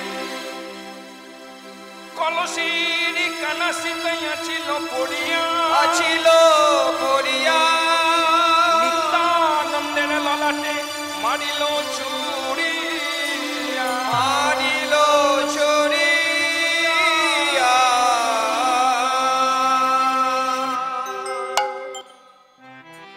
এ কি রে মাধব, এভাবে আমায় মারলি? ওরে আমি তোদের সত্যিকারের বন্ধু রে, আমি তোদের হরিনাম দিতে এসেছিলাম, আর এভাবে আমায় মারলি? আবার বল, আবার মারবো। একবার মেরে মাথাটাকে ফুটো করে দিয়েছি, এবার সর্বাঙ্গে আঘাত করব। আবার বল। হাতটা চেপে ধরল জগন্নাথ, না না মাধব, আর মারিস না। আমরা কত মানুষ মেরেছি, কত মানুষ মেরে মাটির তলায় পুঁতে দিয়েছি, কত মানুষের রক্ত নিয়ে হোলি খেলেছি, কিন্তু মারবো কাকে? যে মার খেয়ে মারতে আসবে, আমি মারবো, সে মারবে, মারামারি জমবে। যার মধ্যে প্রতিহিংসা না, মার খেয়ে যে কাছে ডাকে, মার খেয়ে যে আদর করতে চায়, মাধব তাকে তো মারা যায় না। আর ওকে মারিস না মাধব। ওর রক্ত দেখে কি মনে হচ্ছে জানিস? ওই রক্ত যেন ওর নয়, ওই রক্ত যেন আমাদের। আর মারিস না, আর মারিস না মাধব, ছেড়ে দে জগা। এত দয়া হলো কি করে? আবার বলুক, আবার মারবো। আবার মারবে? আমার প্রভুর অঙ্গে আবার আঘাত হবে। হরিদাস ঠাকুর থাকতে পারলেন না, ছুটতে ছুটতে শ্রীবাস অঙ্গনে গিয়ে বলছে, প্রভু এ কি হরিদাস, তুমি একা কেন? আমার দাদা কোথায়? সর্বনাশ হয়ে গিয়েছে প্রভু, নিত্যানন্দের অঙ্গে আঘাত হয়েছে দাদা। এ কি, কে মেরেছে তোমায়? সর্বাঙ্গ রুধিময় হয়ে গিয়েছে, এভাবে কে মেরেছে তোমায় দাদা? কে মারিলি রে দাদা, কে মারিলি রে, কে মারিলি রে দাদাই, কে মারিলি রে, কে মারিলি রে দাদাই, কে মারিলি, কে মারিলি রে দাদাই, কে মারিলি রে, সোনারঙ্গ কালি হলো, সোনার রঙ্গ কালি হলো, ওই সোনারঙ্গ কালি হলো, সোনার রঙ্গ কালি হলো, দয়া মায়া নাই দাদাই, কে মারিলি রে, ওই সোনার রঙ্গ কালি হলো, দয়া মায়া নাই দাদাই, কে মারিলি রে, সুদর্শন কে মারিলি রে, সুদর্শন সুদর্শন বলি প্রভু ডাকিতে লাগিলা। আসি সুদর্শন প্রভুর চরণে, দর্শন দিলা না, না নিমা না। রাম আদি অবতারে ক্রোধিলি অস্ত্র ধরে অসুরে করলি সংহার। এ যে অস্ত্র না ধরিবি, প্রাণে কারো না মারিবি, একমাত্র হরিকৃষ্ণ নামে চিত্ত শুদ্ধ হইবে সবাকা। শান্ত হও নিমা। যেই নিত্যানন্দের মাথায় রক্ত দেখেছেন গৌর হরি, সঙ্গে সঙ্গে সুদর্শনকে আহ্বান করলেন। সুদর্শন এসে প্রভুর চরণে পড়ল, আর নিত্যানন্দ দেখলেন প্রভু আর সেই আমার ভাই নিমাই নেই, প্রভুর সেই রুদ্র অবতার। তাই নিত্যানন্দ দাদা হয়ে আর ভাইকে ভাই নয়, সম্বর সম্বর প্রভু, সম্বর সম্বর প্রভু, সম্বর সম্বর প্রভু, সম্বর সম্বর প্রভু, ওহে জগন্নাথ জগতের নাম। সম্বর সম্বর প্রভু, ওহে জগন্নাথ জগতের নাম। এই অতি সামান্য ক্ষত, এই অতি সামান্য ক্ষত, এই অতি সামান্য ক্ষত, এই অতি সামান্য ক্ষত, কিছু লাগে না, কিছু লাগে না। সম্বর সম্বর প্রভু, ওহে জগন্নাথ জগতের নাম। মাধব বলছে, এ কি দেখছি? জগা কি দেখলি? জগা বলছে, হ্যাঁ রে মাধব, যে সুদর্শন আনয়ন করতে পারে সে তো জগন্নাথ রে, সে তো নারায়ণ রে। হ্যাঁ রে, আমরা কার দাদার অঙ্গে আঘাত করেছি, পাপের পূর্ণ হয়ে গিয়েছে। আয় আয় মাধব আয়, আমরা দুটি ভাই, জগাই মাধায়, ওরা দুটি ভাই গৌর নিতায়। আয়, আমাদের পাপের পূর্ণ হয়ে গিয়েছে। ওদের দু ভাইয়ের চরণে আত্মসমর্পণ করে আজ থেকে আবার সুকর্ম করব রে মাধব। আহ, মাধব বলছে, এটা মাধবের মাথা ওই বাবাজি বৈরাগীর চরণে। এই মাধবের মাথা নত হয় না। তোর ইচ্ছা হয় তুই যা, আমি যাব না। তুই যাবি না? না, আমি যাব না। জগন্নাথ ছুটতে ছুটতে গিয়ে নিতাই চাঁদের চরণ দুখানা জড়িয়ে ধরেছে। নিতাই চাঁদের চরণ দুখানা জড়িয়ে ধরে চোখের জলে নিতাই চাঁদের চরণ দুখানা ধৌত করে দিয়ে এক হাতে করে নিতাইয়ের চরণ দুখানা ধরে আছেন, আর এক হাতে করে জগন্নাথ ডাকছে মাধবকে, মাধব আয়। ওরে জীবনে অনেক কুকর্ম করেছিস রে, দেখে যা এই চরণে কত আনন্দ রয়েছে রে। আয় আয় মাধব আয়, এই নিতাই এই চরণে পড়।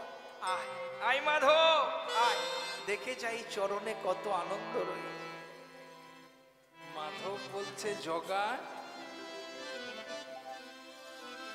জগা রে আমার যেতে তো ইচ্ছা করছে, কিন্তু আমি যে এই মাত্র মারলাম, আমি যে রক্ত বের করে দিলাম রে জগা, আমার যেতে ইচ্ছা করছে।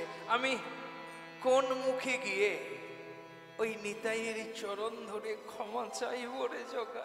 যেতে আমারও খুব ইচ্ছা করছে। তাই মাধব এক পাশে দাঁড়ায় কাঁধে পতিত মাথায়, এক পাশে দাঁড়ায় কাঁধে পতিত মাথায়, এক পাশে দাঁড়ায় কাঁধে পতিত মাথায়, এক পাশে দাঁড়ায় কাঁধে পতিত মাথায়। গৌর দয়া করো বলে চরণে লুটায়, গৌর দয়া করো বলে চরণে লুটায়, গৌর দয়া করো বলে চরণে লুটায়।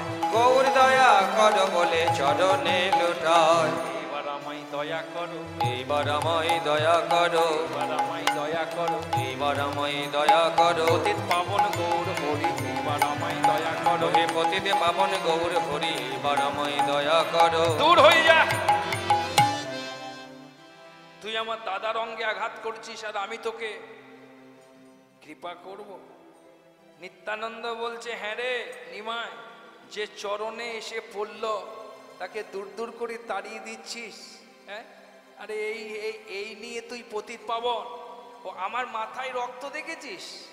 আরে এটা তো আমার কর্মফল, এটা আমার কর্মফল, এটাতে মাধবের কোনো দোষ নেই রে।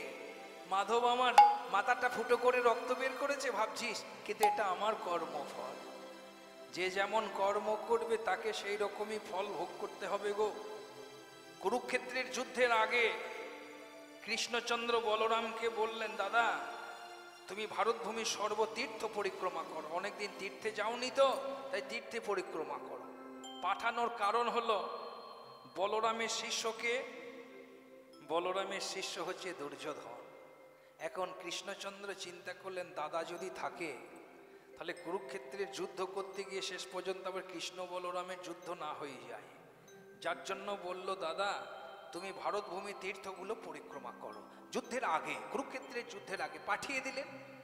দাদা বলরাম তীর্থ পরিক্রমা করতে গেলেন। ওদিকে ব্যাসদেব তিনি ভারতভূমির সর্বতীর্থ পরিক্রমা করতে যাওয়ার আগে ওই সুতপুত্র তিনি সুতপুত্রকে ব্যাসাসনে বসে ভগবত কথা বলার জন্য তিনি তাকে আদেশ দিয়ে গেলেন নৈমিষারণ্যে। ওই সুতপুত্র ব্যাসাসনে বসে নৈমিষারণ্যে ভগবত কথা বলছেন। উগ্রশ্রবা নামধারী সেই সুতপুত্র, আর এদিকে দাদা বলরাম সর্বতীর্থ ঘুরতে ঘুরতে এলেন ওই নৈমিষারণ্যে। ওই নৈমিষারণ্যে যখন এলেন, উগ্রশ্রবা নামধারী সুতপুত্র ব্যাসাসনে বসে ভগবত কথায় তন্ময় হয়েছিলেন। বলরামের আগমনে সবাই উঠে দাঁড়ালেন, যত মুনি ঋষি ছিলেন বলরামকে ভক্তি শ্রদ্ধা জানালেন। কিন্তু যিনি ব্যাসাসনে বসে ভগবত কথাই ছিলেন তিনি কিন্তু বলরামের আগমনে উঠে দাঁড়ালেন না, বলরামকে ভক্তি শ্রদ্ধা জানালেন না। এতেই বলরামের রাগ হলো, এতেই বলরামের রাগ হলো। আর যেই রাগ হলো সঙ্গে সঙ্গে ওই কাঁধের লাঙ্গলটা ছিল ছুড়ে দিল। যিনি ব্যাসাসনে বসেছিলেন তার বক্ষে বিঁধে গেল, রুধিময় হয়ে গেল। সবাই হাই হাই করছেন, হে বলরাম এ তুমি কি করলে? যে ব্যাসাসনে বসে ভগবত কথা শোনাচ্ছিল তুমি তার বক্ষে লাঙ্গলের ফাল তুমি বেঁধে দিলে। হ্যাঁ, সবাই আমাকে দেখে উঠে দাঁড়ালো, ও আমাকে দেখে উঠে দাঁড়ালো না কেন? আমাকে ভক্তি শ্রদ্ধা জানালো না কেন? আরে বাবা, যে ভগবতকে শ্রদ্ধা জানায়, সে যদি ভগবত ছেড়ে তোমাকে শ্রদ্ধা জানায়, তাহলে ভগবতকে অবমাননা করা হচ্ছে। এই ত্রিভুবনের মধ্যে ভগবতের ওপরে কি কিছু আছে বলো? ও যদি তোমাকে শ্রদ্ধা জানায় তাহলে ভগবতকে ছোট করা হচ্ছে। মানে ভগবত ছেড়ে তোমাকে শ্রদ্ধা জানাচ্ছে, তাহলে ভগবতকে ছোট করা হচ্ছে। তাহলে ভগবতকে ছোট করার অধিকার কারো আছে না ভগবতের ওপরে কিছু আছে? বলরাম চিন্তা করলেন এটাও তো ঠিক, ভগবতের ওপরে তো আর কিছু নেই। তাহলে যে ভগবতকে শ্রদ্ধা জানাচ্ছে আমি তাকে হত্যা করে অপরাধ করেছি। তাই বলরাম সঙ্গে সঙ্গে তাকে জীবিত করলেন। তাকে জীবিত করে ওই নৈমিষারণ্যের মাটি হাতে করে প্রতিজ্ঞা করলেন যে তোমার অঙ্গে আমি রক্ত বের করেছি, তুমি ভগবত কথায় তন্ময় হয়েছিলে, আর সেই অবস্থাতে আমি তোমার রক্তে, আমি তোমার অঙ্গে রক্ত বের করেছি। আমি নৈমিষারণ্যের মাটিকে ধারণ করে আমি প্রতিজ্ঞা করলাম একদিন আমি এই ভগবত কথার জন্য নিজের অঙ্গে রক্তকে ধারণ করে আমি প্রায়শ্চিত্ত করব। তাই কলিকালে এই ভগবত কথা প্রকাশ করতে গিয়ে নিত্যানন্দ নিজের অঙ্গে রক্তকে ধারণ করেছিলেন। সর্বশক্তিমান যিনি, ওই নিতাইয়ের রক্ত বের করে দেওয়া মাধবের পক্ষে কি সম্ভব? না জগন্নাথের পক্ষে সম্ভব, না কারোর পক্ষে সম্ভব। স্বয়ং নিত্যানন্দের অঙ্গে আঘাত করা। অতি গ্রহ নিত্যানন্দ এই অবতারে চৈতন্য জানাই যারে সে জানিতে পারে। নিত্যানন্দকে বোঝা কি এত সহজ? তাই নিত্যানন্দ বলছে, হ্যাঁ রে নিমাই, তুই পণ্ডিতদের জন্য রে, হ্যাঁ, আর এরা এরা আমার, এদের জন্য আমি, যারা পতিত চণ্ডাল পাশুন্ডি তাদের জন্য আমি। হ্যাঁ রে মাধব, তুই মারলি আমায় আর তুই ক্ষমা চাইছিস ভাইয়ের কাছে, এ তোর কেমন নিয়ম নীতি রে? আয় আমার কাছে আয়। মাধব রে, ও তোর ভাব নাকি আর আছে? হরি বল, বাহু তুলে আইনে চেনেছে। মাধব রে, তোরে ভাবে না কি আর আছে? হরি বলে বলে বাহু তুলে আইনে চেনেছে। মাধব রে, ও তোর ভাব নাকি আর আছে? হরি বল বল, বাহু তুলে আইনে চেনেছে। মাধব রে, তোরে ভাবে না কি আর আছে? হরি বলে বলে বাহু তুলে আইনে চেনেছে। শিশু পুত্র মারলে লাঠি, দোষ কি রে হয় বাপের কাছে? শিশু পুত্র মারলে লাঠি, দোষ কি রে হয় বাপের তাতে? শিশু পুত্র মারলে লাঠি, দোষ কি রে হয় বাপের কাছে? শিশু পুত্র মারলে লাঠি, দোষ কি রে হয় বাপের কাছে?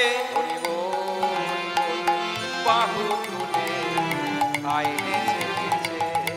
মাধব রে, তোরে ভাবে না কে আর আছে? হরি বলে বলে বাহু তুলে আইনে চেনেছে। মাধব রে, তোরে ভাবে না কে আর আছে? হরি বলে বলে বাহু তুলে আইনে চেনেছে। নিত্যানন্দ বলছে, প্রভু দাঁড়াও, এই বেশে যাব না। তোমার চরণ তলে আশ্রয় নিতে গেলে যে বেশ ধারণ করতে হয় আমি সেই বেশ ধারণ করে আসি প্রভু। জগাই মাধাই দুই ভাই মস্তক মুন্ডন করে গঙ্গা স্নান সমাপন করে গঙ্গা মৃত্তিকায় দ্বাদশ অঙ্গে দ্বাদশ মন্দির অঙ্কিত করে এসে দাঁড়ালেন। আর নিত্যানন্দ বললেন, নে হাত জোর করে দু ভাই, হরে কৃষ্ণ হরে কৃষ্ণ কৃষ্ণ কৃষ্ণ হরে হরে, হরে রাম রাম রাম হরে হরে।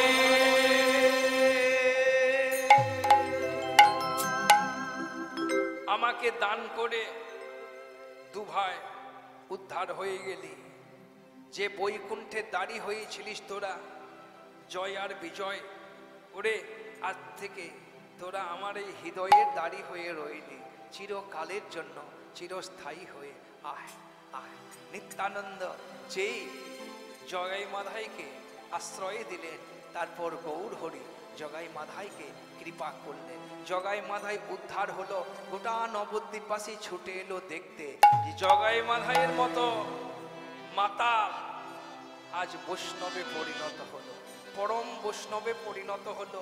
আর তা দেখতে গোটা নবদ্বীপবাসী ছুটে এলেন। আর গোটা নবদ্বীপবাসী জগাই মাধাইকে দেখে তারা আনন্দে বলে উঠলেন, চৌদিকে বৈষ্ণব মেলি করে দিয়া কর তালে। চৌদিকে বৈষ্ণব মেলি করে দিয়া কর তালে। চৌদিকে বৈষ্ণব মেলি করে দিয়া কর তালে। চৌদিকে বৈষ্ণব মেলি করে দিয়া কর তালে। হরি হরি হরি হরি বলে, হরি হরি হরি হরি বলে, হরি হরি হরি বলে, হরি হরি হরি হরি বলে, হরি বল হরি বল, হরি বল হরি বল, হরি বল হরি বল, হরি বল হরি বল। উঠেছে আনন্দে রব, হরি বল হরি বল, উঠেছে আনন্দ রোল, হরি বল হরি বল। নিতাই গৌর হরি বল, হরি বল, হরি বল, হরি বল, নিতাই গৌর হরি বল, হরি বল, হরি বল